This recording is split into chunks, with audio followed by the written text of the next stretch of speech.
Qu'est-ce que c'est qu'un besoin de reconnaissance normal ou sain, on va dire? Je sais que c'est très compliqué à déterminer, mais moi je dirais que c'est quand le regard de l'autre ou l'absence du regard de l'autre n'a pas le pouvoir de me faire du mal.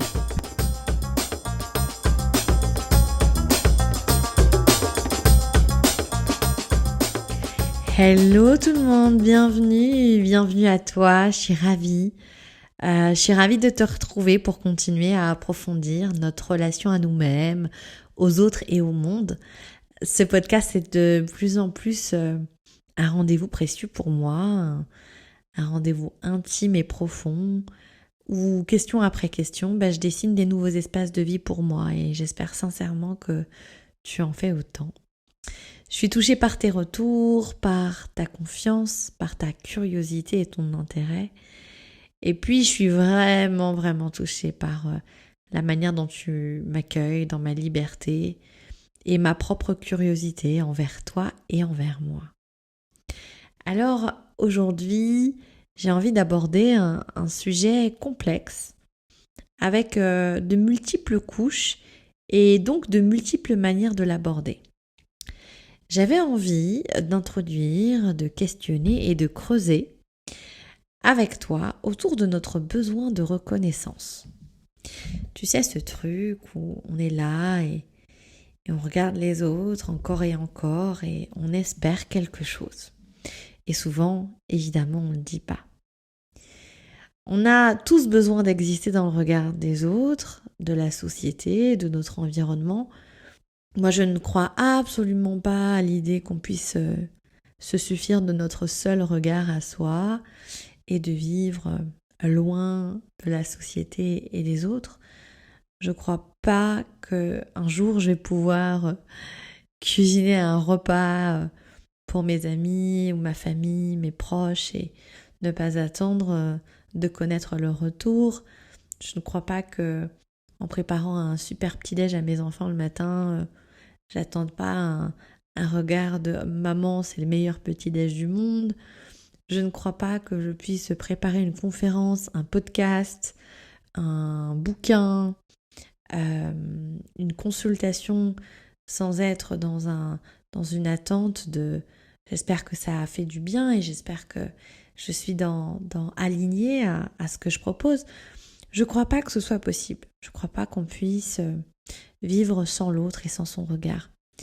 Et là, je vous partage ça de mon propre chemin parce que j'espère que vous aussi, vous avez conscience que être avec l'autre, c'est une nécessité, qu'on est des êtres sociaux, des êtres de contact, des êtres de lien, des êtres d'amour, et que ce besoin de reconnaissance, il est sain à partir du moment où il n'est pas disproportionné. Et donc, c'est un peu ce que j'ai envie d'aborder aujourd'hui avec toi, c'est à quel moment est-ce que ce besoin de reconnaissance devient problématique, toxique et dangereux pour toi? Et puis, si c'est le cas, comment est-ce qu'on s'en détache petit à petit et comment on fait en sorte de pouvoir s'en libérer? Est-ce que tu es prêt? Parce que moi, je le suis et j'ai hâte de continuer à creuser avec toi le sujet. Alors, qu'est-ce que c'est qu'un besoin de reconnaissance normal ou sain, on va dire? Je sais que c'est très compliqué à déterminer, mais moi je dirais que c'est quand le regard de l'autre ou l'absence du regard de l'autre n'a pas le pouvoir de me faire du mal, n'a pas le pouvoir de me blesser. Ça constitue un plaisir, ça me met en joie, ça me fait super plaisir, mais ça nourrit pas une espèce de vide intérieur, ça ne constitue pas toute mon existence. Quand mon besoin de reconnaissance il est trop intense, j'ai l'envers du décor. Ça veut dire que si je suis dans l'attente de cette reconnaissance infinie, en général, quand je reçois des critiques, quand je reçois des messages pas très cool, quand on me fait des observations pas très positives, plutôt même négatives, eh bien ça devient super blessant et ça devient très paralysant. Et là, ça peut être le signe qu'effectivement mon besoin de reconnaissance peut être problématique et peut-être que c'est le moment d'y réfléchir, de le questionner et puis de le rencontrer. Cette histoire de besoin de reconnaissance, je me rends compte à quel point, au fur et à mesure des années de travail sur moi et du travail autour des gens et avec les gens, à quel point il est tabou, interdit, et puis dès qu'on en a besoin, on devient des narcissiques. Donc je crois que c'est important de s'autoriser, juste se permettre de dire ok, bon, est-ce que finalement ma manière d'être en relation avec ce besoin de reconnaissance est plutôt ok pour moi ou pas? Et si c'est pas ok, et si tu te rends compte là que effectivement c'est peut-être un petit peu trop, peut-être que ça prend trop de place, peut-être que voilà, c'est assez obsessionnel, peut-être que ça t'empêche de faire des choses parce que t'es encore t'es suspendu à ce besoin-là d'être vu et d'être reconnu. Et c'est le moment de travailler dessus et d'approfondir, de comprendre pour quitter petit à petit ce besoin. Alors, à quel moment ça devient un problème? Et puis, à quel moment je peux me rendre compte du niveau, en fait, de mon besoin de reconnaissance? Souvent, c'est un niveau où je me sens pas trop à la hauteur. C'est souvent les espaces de moi où je me sens pas super top, où j'ai des besoins de reconnaissance.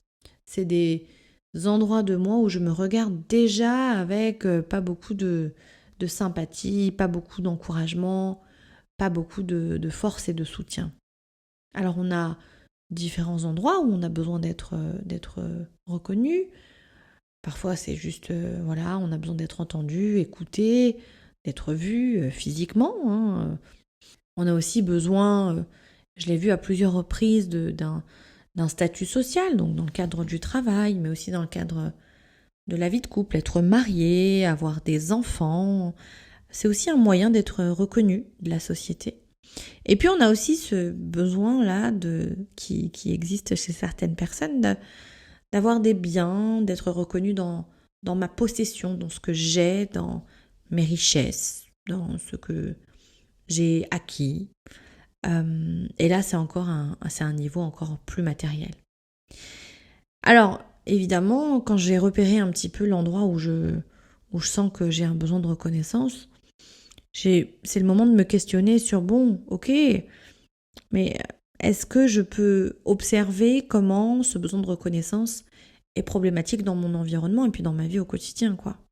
Souvent, les gens qui ont besoin de reconnaissance, dans les conflits, ils sont très frustrés de ne pas être vus, de ne pas être reconnus, et ils peuvent dire assez facilement des phrases du type « Non mais tu te rends compte, après tout ce que j'ai fait pour elle, mais tu te rends compte, de toute façon ça sert à rien, peu importe ce que je fais, ça suffit pas. » Il y a ce truc de « c'est jamais assez ». Donc je suis jamais assez vue, jamais assez entendue, jamais assez... Et parfois c'est tout à fait vrai. Et parfois on choisit aussi des gens qui ne sont pas capables de voir l'autre, qui ne sont pas capables de le reconnaître. Et ça, c'est aussi quelque chose à interroger. On le fera sur un autre épisode. Et puis dans le lien, alors dans la relation, il y a cette espèce d'attente silencieuse, tu vois, un truc un peu, c'est là, mais on ne le dit pas trop, que l'autre nous voit. Et là où c'est problématique, c'est qu'effectivement, quand c'est dans le silence comme ça, l'autre, il peut pas savoir. Et moi, je suis plutôt partisane de... si tu veux quelque chose, demande-le en fait. Quand j'ai cuisiné un bon plat ou un gâteau, je pose la question « ça vous plaît ?» plutôt que d'être dans l'attente silencieuse et qui finit par être de la frustration. Quand j'ai, filé un coup de main à une copine, je vais lui poser la question de savoir « ça va, est-ce que ça a été assez utile pour toi ? Est-ce que... ouais, c'était super, merci. » Et là, du coup, je ne suis plus dans l'attente et je ne reste plus suspendue à l'autre, quoi. Et donc ça, c'est vachement important de se rendre compte que quand je suis comme ça, suspendue au regard de l'autre, suspendu à la bouche de l'autre, suspendu à la manière dont l'autre me fait exister, c'est le moment de se dire, ok, à quel point j'existe pour moi, à quel point je me regarde, à quel point j'existe dans ma vie et dans mon environnement. Et ça, c'est quelque chose de fondamental parce que, effectivement, quand on a besoin de reconnaissance, c'est qu'il y a des parties de nous qui ont été étouffées, qui ont été éteintes, qui ont été cachées, qui n'ont pas été reconnues. Et cette manière de vouloir exister, cette manière de vouloir prendre sa place dans la vie des autres, dans le regard des autres, c'est parce qu'il y a une énorme absence d'existence dans notre vie. Et donc, plutôt que de venir se dire « ouais, c'est n'importe quoi, il faut pas ressentir ça », moi j'ai plutôt envie de questionner cette idée de dire « ok, bon, ces endroits qui sont à l'intérieur et qui sont fragiles, qu'on a abandonnés, qu'on a très peu investis, ces parties qui ont été traitées de manière un peu, ces parties qui ont été mises de côté, à quel point en fait on a besoin de les soigner, à quel point on a besoin de les guérir pour aller sur le next step qui sera effectivement le regard de l'autre est un cadeau, un joli cadeau, mais ça c'est juste un cadeau quoi.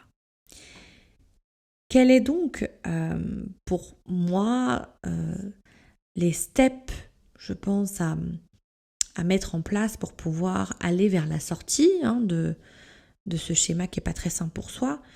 Je crois que le premier élément fondamental, c'est vraiment de sentir ce besoin, de le reconnaître, de le voir, et puis de regarder à quel endroit il se trouve, quels sont les endroits de moi qui ont vraiment besoin de reconnaissance, et puis de les regarder avec respect, avec bienveillance, avec douceur, en se disant, bon, s'ils sont là, eh bien c'est que je dois m'en occuper et c'est qu'ils ont quelque chose à m'enseigner.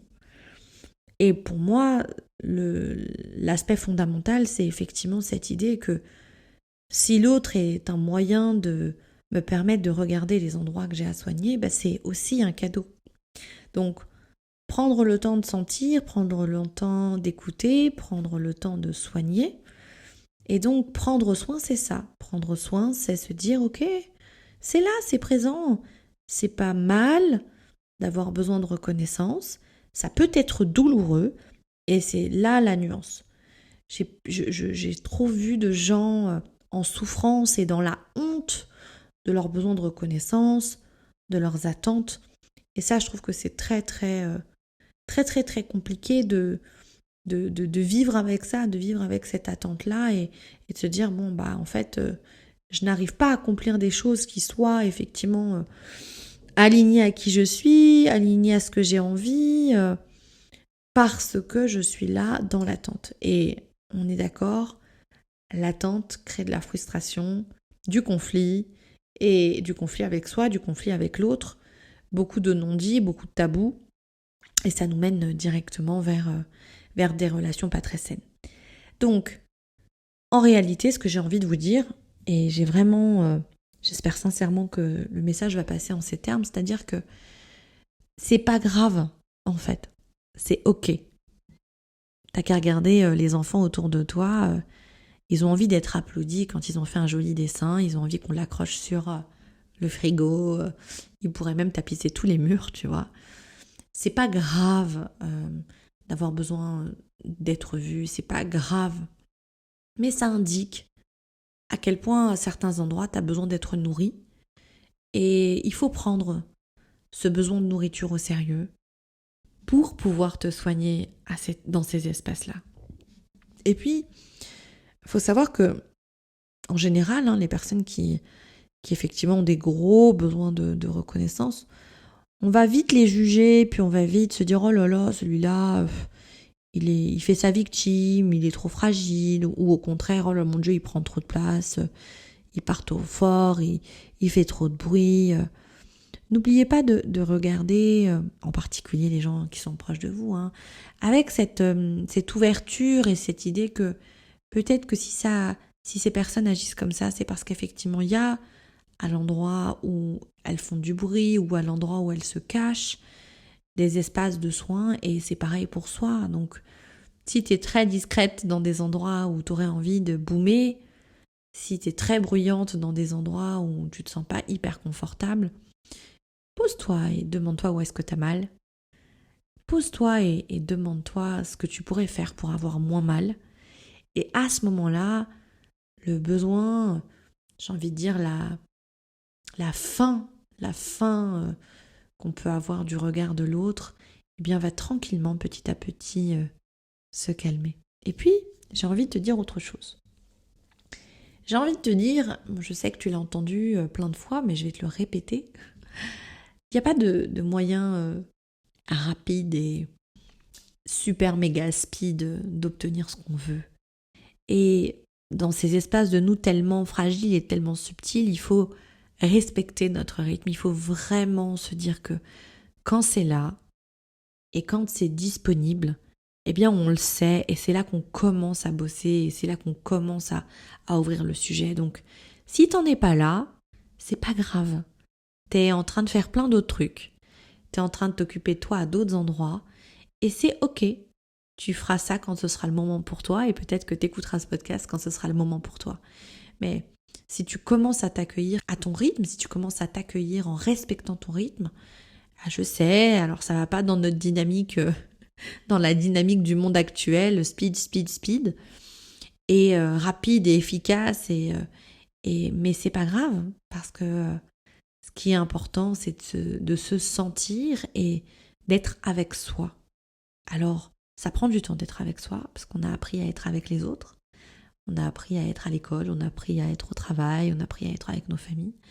Mais c'est pas si évident de savoir être avec soi, et petit à petit, eh bien on y arrive, et puis des fois on s'égare, et puis on revient, et s'écouter à cet endroit-là de notre besoin de reconnaissance, ça nous indique énormément de zones de nous à soigner, et on a une cartographie assez claire de l'endroit où on doit aller.